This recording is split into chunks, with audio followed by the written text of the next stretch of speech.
And welcome back to another Outdoor Cruises episode. Busy man sa kanya-kanya nating hanap buhay, ay wag nating kakalimutan ang oras natin sa ating mga mahal sa buhay. Lumabas at mag-enjoy. Hindi man ganun kagarbo ang inyong labas ay okay lang yan. Ang importante ay magkakasama at nakakapag-banding ang bawat isa. Bihira ba kayong makalabas? Kung ganun, ay samahan nyo na lang kami ngayong araw sa aming paglalakbay.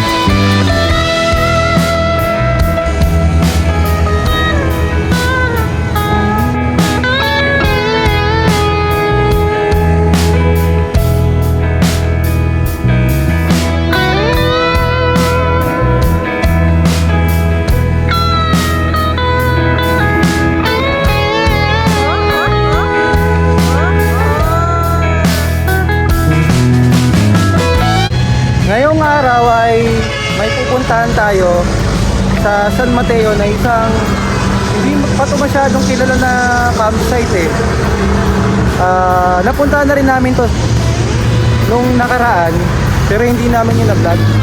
Pero ngayon, i-vlog niya natin para at least malaman nyo kung saan siya at kung gaano kaganda yung lugar. Sana samahan nyo kami. Biglaan lang din to. Sana mag-enjoy kayo sa video na to. Okay, tara, samahan nyo kami. Mula sa aming tahanan ay bumiyahe kami papunta sa Marilaki Highway. Binaybay lang namin ito hanggang sa Cabading Hospital. At pagdating sa Cabading Hospital ay may kakaliwan ka doon. Pagdating mo doon ay may arko kang makikita. At yun ang palatandaan, nakakaliwa ka na. Bumili muna kami ng piniritong manok na pandagdag sa aming uulamin. Alright, bili ka muna ng chicken doon ha.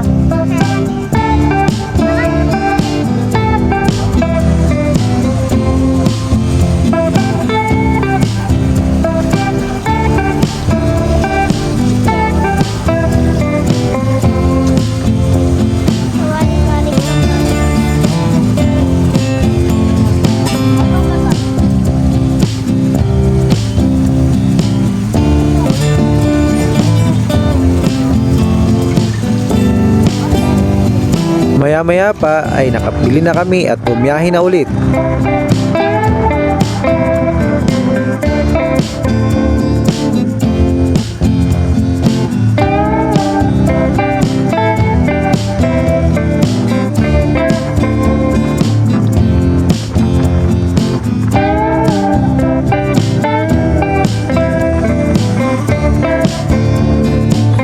Dire-diretso lang ito at mamaya-maya ay may madadaanan kang sementeryo.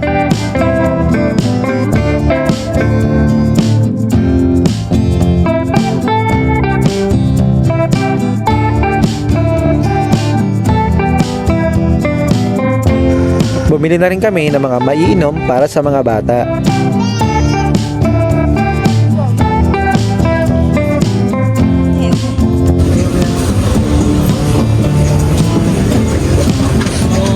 Dada.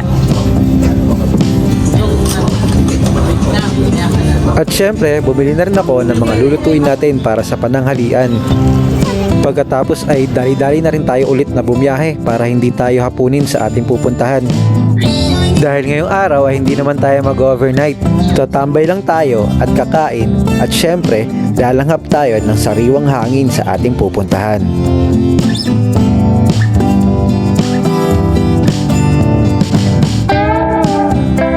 Ang lugar na pupuntahan natin ay hindi namin sinasadyang natuklasan dahil naggagala-gala lang naman kami dito sa San Mateo nang amin itong nakita. Hindi nga rin to masyadong kilala dahil ang lugar ay tago at hindi masyadong pansinin.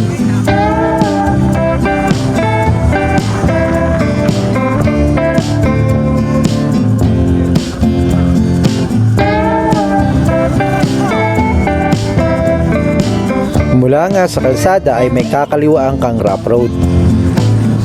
Pero sa may unahan ay may kalsada rin naman. Ngunit medyo madulas ito dahil bihira lang ang dumadaan dito. Kaya kung mapapadpad man kayo dito, ay magbaon kayo ng dobleng pag-iingat.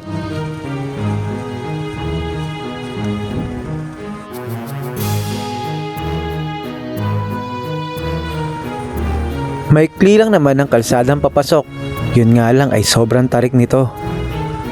Kaya doble ingat ako sa aking pagmamaneho.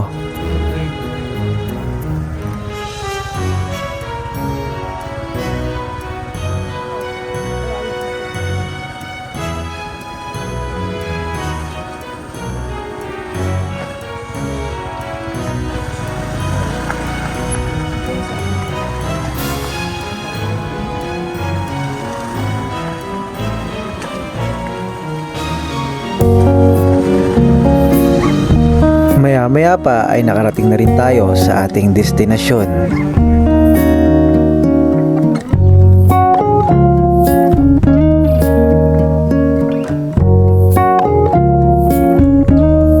Ang lugar na ito ay under renovation sa mga oras na ito.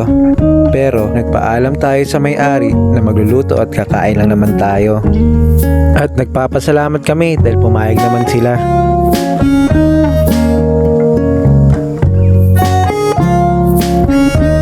At dali-dali na rin tayong nag-ayos ng ating mga lulutuin para mamaya ay kakain na lang.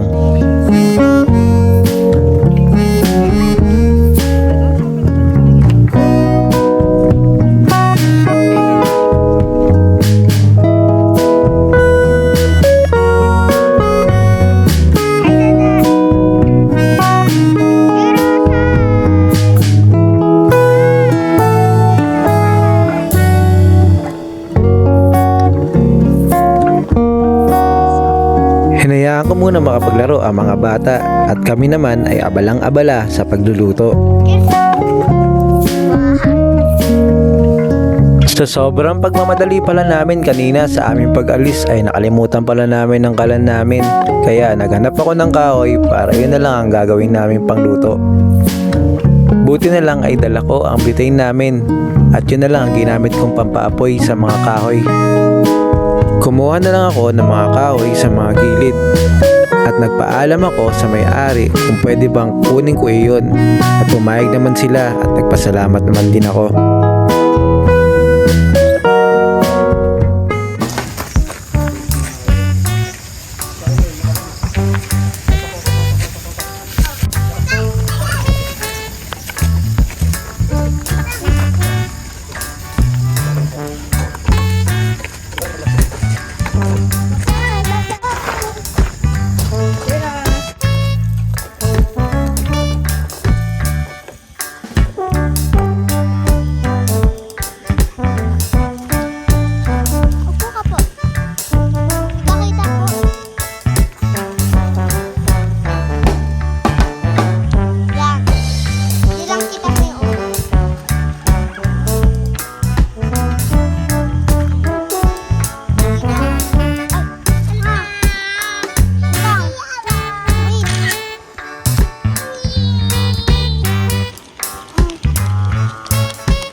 At ayun guys, nagawa ko na yung habong.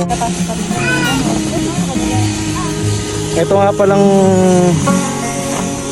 camping site na to, sarado sila ngayon kasi naglinis sila. Ayan, wala yung swimming pool nila. Pero nakiusap kami na baka pwedeng kahit kumain lang kami. At ayun, kahit paano pinagaan kami. Mabait naman yung may-ari. Ayan. Sabi ko inaalala ko ulan. Kasi tinan mo. Mamaya baka umulan. Kaya inisip ko yung mga anak ko. Kaya sabi ko magkakabit ako nitong awning namin para kahit papaano.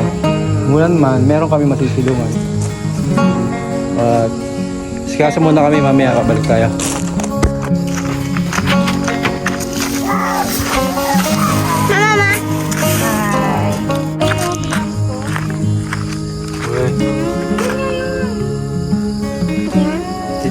Jijibam. Lagi ka mong jijibam, mamam. Dada. Hi, Dada.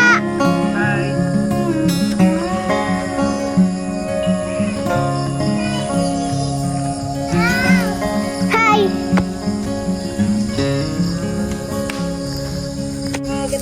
Kaya ang tawag dyan po. Ulam natin. Ang niluluto natin ngayon ay chicken mushroom. Chicken mushroom. Buttered chicken mushroom. Butter chicken mushroom. Pepper dapat siya kaso Walang pepper. wala siyang pepper. Pero gusto ko may broccoli nun eh.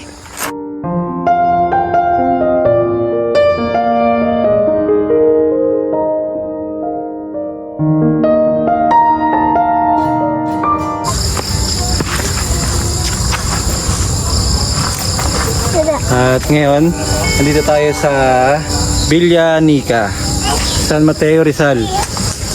Ngayon ay kasalukuyan tong sarado, pero pinagbigyan tayo ng may-ari kasi sabi namin kakain lang naman kami magluto, ganun lang. Tapos pinagbigyan naman kami, mabait yung may-ari. So ayan, nagluluto-luto kami ngayon.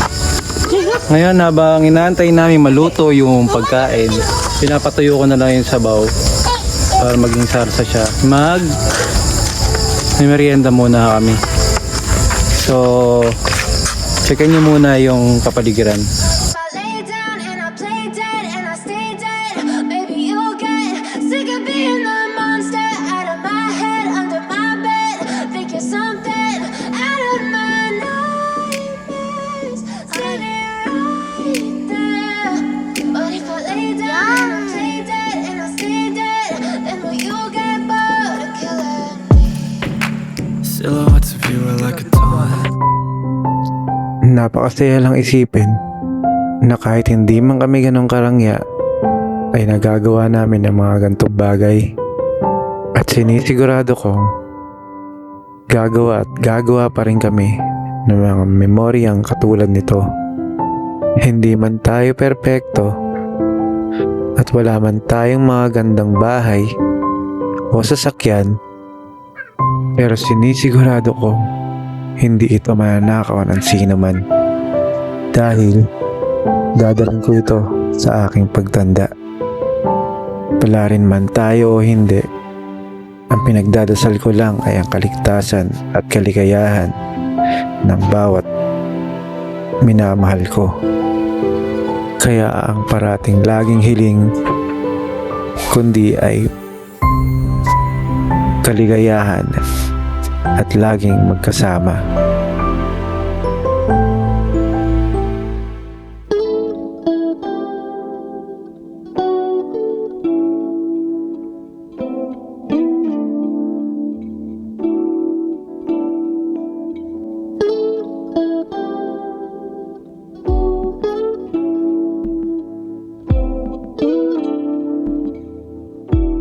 Kaya kakain kami ng merienda.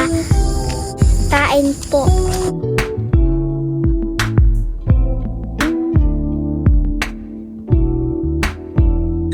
Mag-comment naman kayo para malaman namin na doon kayo nakatira. O siya, tara, biyahe muna tayo. Halika na ah. Kapal na ikaw ata. Isa rin naman namin na pagkahan ang lugar na pupuntahan natin ngayon. Kung susamahin, Kaparang sa sinigurier. oras ang biyahe namin papunta doon. Pugasan ng paa nila. Bago ka pumunta sa... Ang lugar na yun, kaya madalas namin itong pinupuntahan.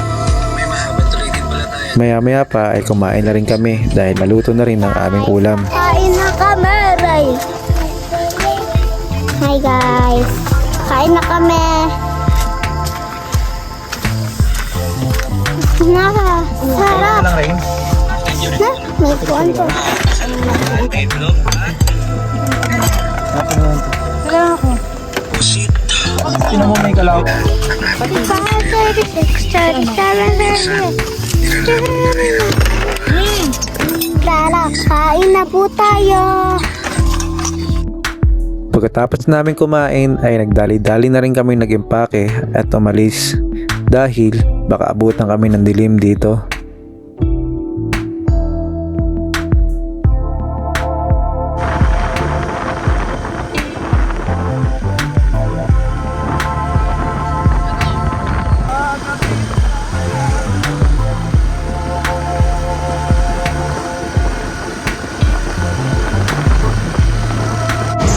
Dito muna kami huminto sa may tabing kalsada malapit sa may lagpas ng RC. Stay muna kami dito dahil ganda na ang setup namin dito. Maambon. Ang ganda ng sikat ng araw.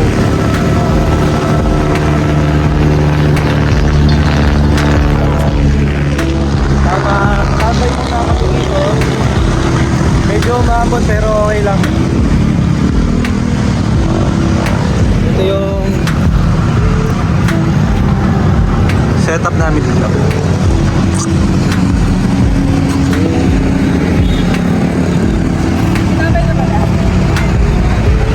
Sige lang. Ulit tayo. Kape?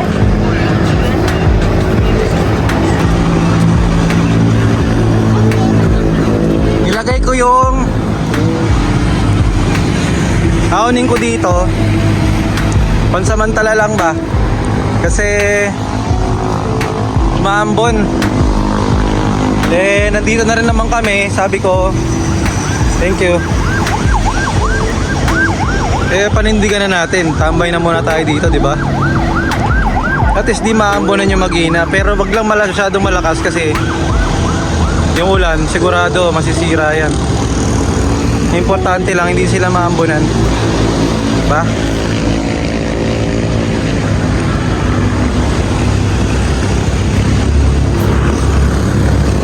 Patayin guys, kain muna tayo.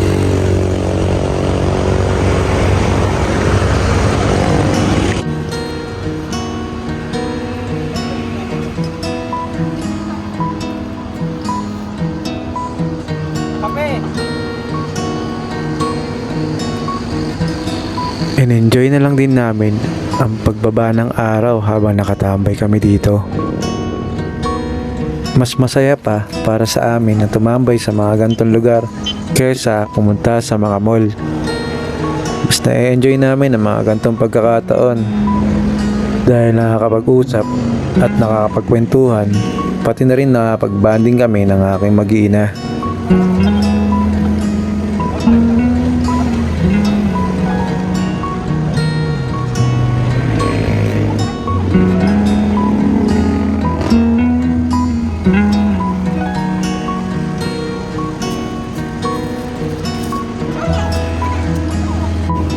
Sa mga gantong bagay ay nakakatuwa dahil nakikita ko nag-enjoy din naman ang aking mag-iina. Siguro para sa iba ay napakasimple lang ng mga ganto, pero para sa akin ay napakalaking bagay ng mga gantong pagkakataon. Naputin yung kalan. Tara, kape tayo sa harap ng lumulubog na araw.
Tagtagin naman natin ang ating mga katawan para hindi naman kalawangin ang ating mga kasukasuan.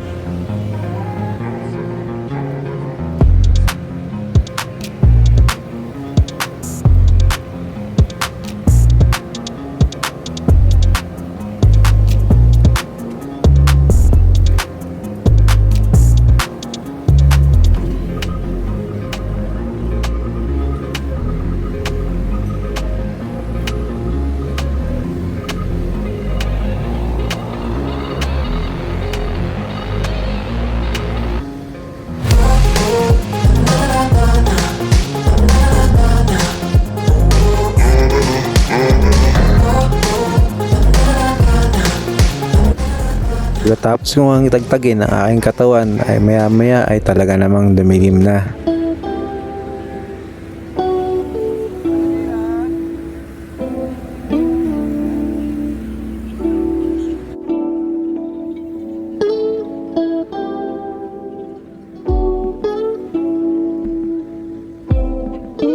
At syempre, kapag madilim na, ay hapunan na. Tara po, kain tayo. Ang uulamin na lang namin ngayon ay ang binili namin na fried chicken.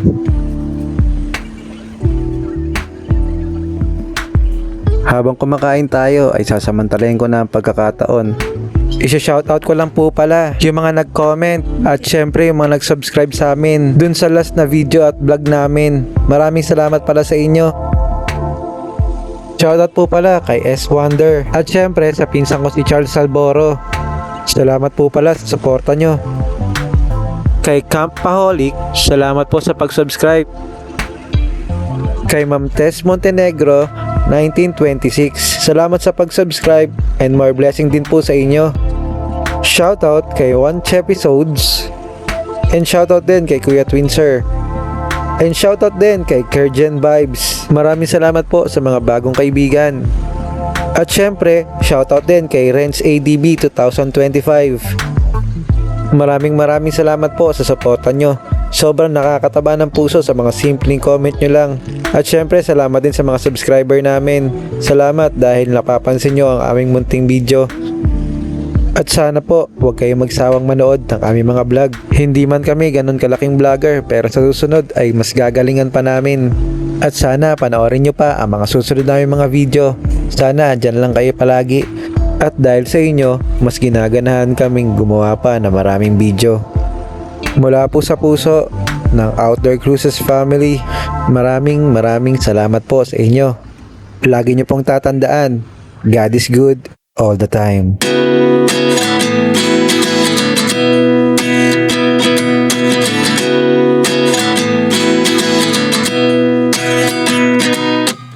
At 29 and I find myself wondering what did happen to the last 10. I ran away with my life, fast forward, never turn back again.